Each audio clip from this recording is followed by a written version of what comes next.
What's Up Caribbean for Wednesday, April 1st, 2015. I'm Deanza Roberts.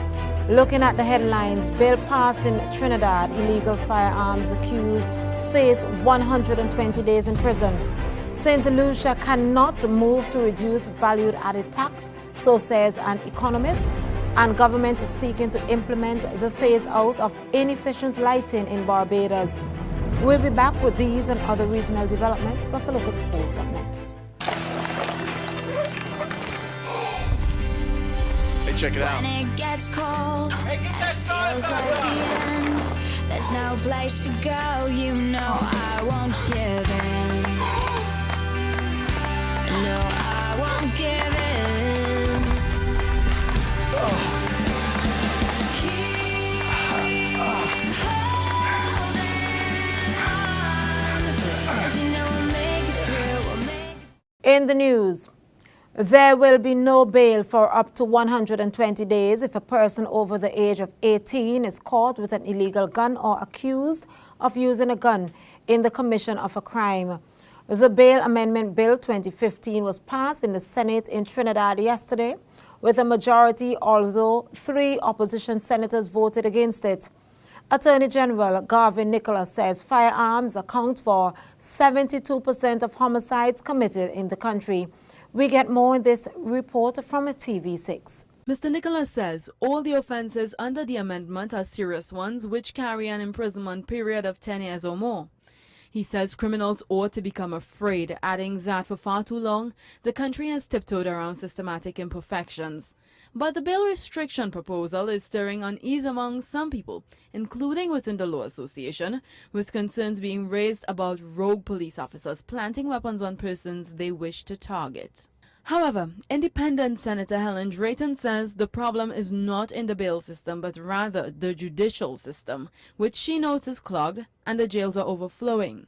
She says several amendments have already been made to the Bail Act of 1994, and yet criminals are still not brought to justice. And opposition Senator Fitzgerald Hines is in agreement, saying evidence taken to forensics can take up to 2 years to be processed, so 120 days without bail will not cut it.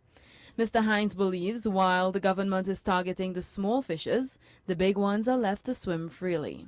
Moving on, economist Richard Peterkin says St. Lucia is not in a position to reduce VAT on food or any other commodities at this time due to the country's current financial situation. Peterkin says St. Lucia has a high list of exempt and zero-rated items, and so they have to be very careful if they continue to add items to that list. Speaking to St. Lucia News Online in an exclusive interview, he said the country still has a high deficit to gross domestic product, which is in excess of 5%, which the government is trying to bring down at least 3%. He suggested that the only way St. Lucia would be able to do this is to make sure that they have revenues, that they do not have a deficit in their current account or deficit to an extent caused. The government of Barbados is seeking to implement the phase out of inefficient lighting and will be replacing over 25,000 street lights across the length and breadth of the country. This disclosure from Minister with Responsibility for Energy, Senator Darcy Boyce, speaking recently at a ceremony to launch an energy-efficient lighting distribution initiative in the country. He says government's program will entail the retrofit of about 12 or 13 public buildings with energy-efficient technologies, including energy-efficient lights. Since 2009, the IDB has supported the government in the implementation of a sustainable energy framework for Barbados. Within this framework, the government, in association with the IDB, along with funding from the Global Environmental Facility, has implemented a number of pilot projects in energy efficiency across the island. Under this project, 15,000 energy-efficient lights and 2,000 power monitors were installed in homes across the country. Government is seeking to implement the phase-out of inefficient lighting in Barbados. Through the public sector Smart Energy Program, also funded by the IDB and the European Commission, we're very thankful for having a representative here from the European Commission.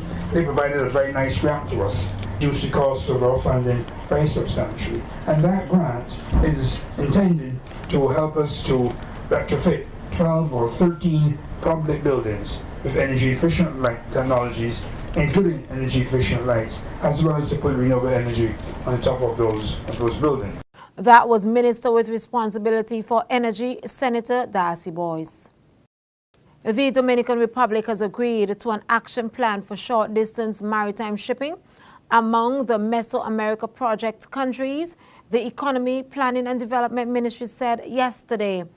The proposal was drawn up last week at a meeting of experts and interested parties representing the Dominican Republic and its Mesoamerican partners, Belize, Colombia, Costa Rica, Guatemala, Honduras, Mexico, Nicaragua, and Panama. The initiative envisions the establishment in the Dominican Republic of the necessary infrastructure for container shipping links between Mesoamerica and Caribbean island nations. The action plan will be submitted in June to the Summit of Mesoamerica Heads of State and Government.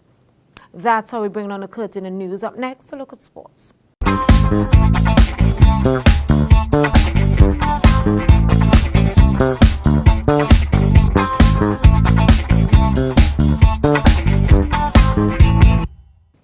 In sports, St. Lucia Zouks are expecting Kevin Peterson to play for them in the Caribbean Premier League this summer. Peterson has signed to play for Shorey in the County Championship to try and get back in contention for the England Test team, but the CPL has named the 34-year-old in a press release of their schedule. The CPL is also set to feature West Indies big hitter Chris Gayle, New Zealand opener Martin Gutpel, and South African great Jacques Kallis, among others.